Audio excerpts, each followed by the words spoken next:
Hey everyone, this is Jay Talks. Thank you so much for coming back to my channel. If you could please do me a favor and hit the like button and subscribe to let me know that you're here. So I have to be really quick about what I want to talk about today because I have somewhere I gotta go. I wanted to talk about Love and Marriage Huntsville, the episode from this past Saturday. This was the episode of the Business Expo. Oh, Tisha. Yeah, Business Expo. Let me stop. I love you, Tisha. Um, so like I said, I just want to touch on, I'm not going to do a review of the entire episode. I just want to touch on a few things that stuck out to me. So the episode opens up where it left off. With basically Stormy checking Marceau, and rightfully so. So the whole concept that they pitched to the comeback group was that they wanted everyone to come together and put on this business expo for the benefit of the community. So the way that they presented it, it seemed more like a charitable effort. And they were soliciting vendors, and according to them, or at least from my understanding, vendors were not told that they had to pay a fee to showcase their services at the expo. But upon coming there, so Stormy, she is the CEO of her own business, Canvas Beauty. And Stormy was not playing games. She came with the full on setup. Like it basically looked like Stormy brought the store to the expo. And it seemed like it was taking up a bit of space, more than they expected. So Marceau kicks into desperation mode, because it also seems like they were putting in a lot on the front end. And when I say front end, like they're I guess paying out of pocket for a lot of things. And so Marceau kicked into desperation mode, and to me it looked like he was trying to find any way possible to make some money or get money back from whatever it is that they put in, if anything. Because I mean, quite frankly, I think with these reality shows, it's really production that pulls a lot of this stuff together. And so I don't think that they spent money, but you never can tell. So Marceau does something very unprofessional, and he comes up to Stormy and was like, hey, Stormy, did you ever pay your vendor fee? And he's asking the question as if they've already had a conversation previously. So obviously Stormy is like, what fee? So he was like, $100. And she was like, you didn't tell me that I had to pay a fee. And so they get into it, and they start going back and forth. And Marceau, in true fashion, tries to gaslight her and now make it seem like, it's about the $100. And I'm like, obviously Stormy, from Stormy's standpoint, it's the principle. It's not as if I can't pay you $100, but it's the fact that you did not communicate this beforehand. And she already had some issues going on with a delivery that had to be made for some of her products. And so she gets upset, obviously, and is like, I took time out of my day to help you guys, basically, and this is the thanks that I get. So she was like, I don't appreciate that. It's the principle. I can pay $100 if I needed to, but that's not what this is about. And so that's how that went. And Tisha is visibly quiet, standing beside her husband. And so that was that. Then coming to the actual expo, one of the things that I took some notes. One of the things that I noticed, Mr. Holt comes up to the event, and he also invited his brother. I think his name is Montez. So he invites Montez in hopes that Montez can expose him to some networking and introduce him to, influential business contacts. And I immediately think the first thought that I had was, Martell, why can't you, be that plug that he needs? You have your own business or businesses, so why can't you be the influential person that he needs? But I don't know. But it was still a good thing, I guess, that he invited him out to the event, or event. Shout out to Tisha again. And what else did I have here? Okay, so Maurice asked Martell, where's your station? Like, aren't you gonna showcase your wine? What's the name of his wine business again? I think Ines. Yeah, why didn't you bring some wine for people to buy?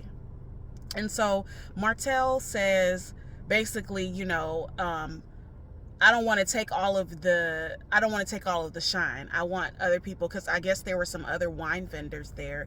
So he was like, I want other people to have their opportunity to shine. And then Maurice in his confessional makes a very shady comment. Although it was true, he was basically saying, when Mel and Martell were together, we could tell who the brains and the brawn was. We could tell who was making things, shake and bake, and who was just, sitting and looking pretty. And because of the serious decline of Martell's life since his divorce, that also speaks to, who was really making things happen and pulling the weight in that marriage. And it was Miss Melody Cherie Rogers. That is what she is going by now, or who she is going by now. So yeah, I personally, like I said, I agree with Maurice. Martell, you don't have anything going on. And word on the street is the Ines wine is really you just slapping a label on some Sutter Home wines. And I'm like, okay, even if you didn't want to bring your wine and post up as a vendor, what happened to the children's books? Remember from last season, for those who've been watching the show, I thought you had you wrote a children's book. Like, why couldn't you, come? Why didn't you bring those? I don't know. So yeah. But clearly, yeah, it's because he doesn't really genuinely have anything going on. A lot of this stuff that he claims to be engaged in is just for the sake of the show.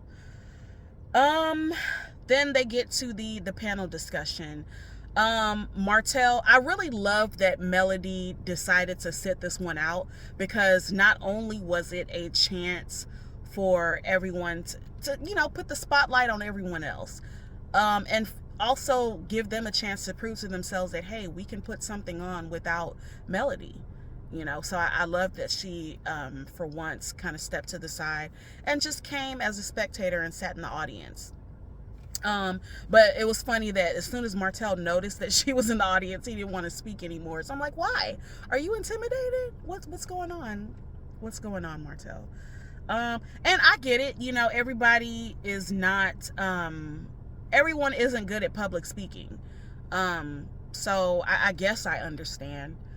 And so yeah, so getting to the panel discussion, the only thing that I noted there was, I thought it was funny. I feel like Marceau looked very stupid trying to answer that question. There was a man in the audience that asked a question about, I don't remember the question verbatim, but it had something to do with venture capital.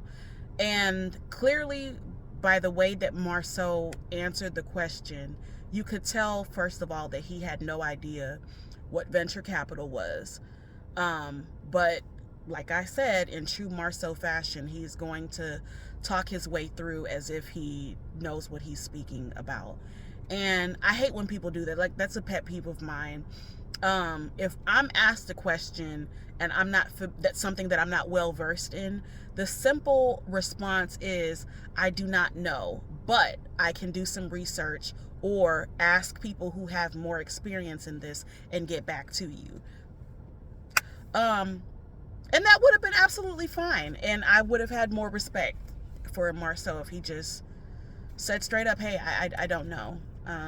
But yeah, he's not going to do that. Then the last scene with Tisha and Stormy, they all meet up for, I think it was brunch. And Tisha brings up to Stormy that she didn't appreciate she didn't appreciate the way that Stormy came at her husband, that it was unprofessional. And while I do agree to a certain extent that, first of all, Stormy had a reason to be upset. And obviously, Tisha, you knew that Marceau was in the wrong, because when he tried to send you to go ask Stormy for the $100, you didn't want to do it yourself, because you know that this is not something that we communicated to the vendors beforehand. So for that reason alone, you know that your husband was out of line. And so if I was Tisha, I would have just simply apologized on my husband's behalf and kept it moving.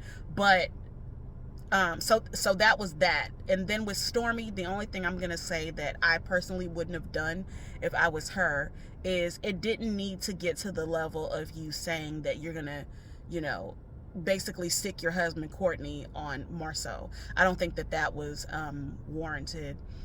But again, she still had a reason to be upset. And so then we see Tisha and Stormy about to get into it, and that apparently is the cliffhanger, because it was to be continued. I think that Tisha may be one of those people, this is another pet peeve of mine. Call a thing a thing. You don't have to. There are some people that are afraid to call a thing, so what they'll do is they'll try to see the wrong in both sides.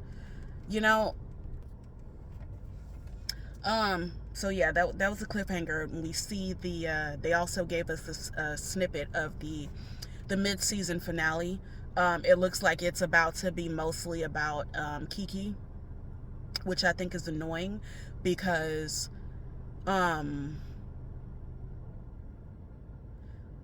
again, for people who watch Love and Marriage Huntsville, you know that there is a lot of stuff going on social media. And quite frankly, the things that you see on social media are more interesting than the show at this point. I think that's why the ratings have been going down the crapper for a while now. And one thing I don't like that Carlos does, I also noticed that Carlos has started his own YouTube channel, which is fine. But he seems to be a lot more focused on what's going on with the shows on Bravo than his own, shows at OWN Network. And so when I saw that mid-season finale, it was just a reminder of, okay, so we're going to do this again. We're going to focus on everything else other than stuff that's going on in real life that you can see on social media. So yeah, basically it looks like Kiki is about to be the target for the second half of Love and Marriage Huntsville. And I don't know, I guess. So yeah, that's it. I don't have anything else. But again, thank you so much. Please, again, hit the like button and subscribe, and drop down in the comments if there was anything else that you picked up on in the show that you found interesting. If there's anything if you have any different opinions about anything that I've talked about. So yeah, catch you guys later.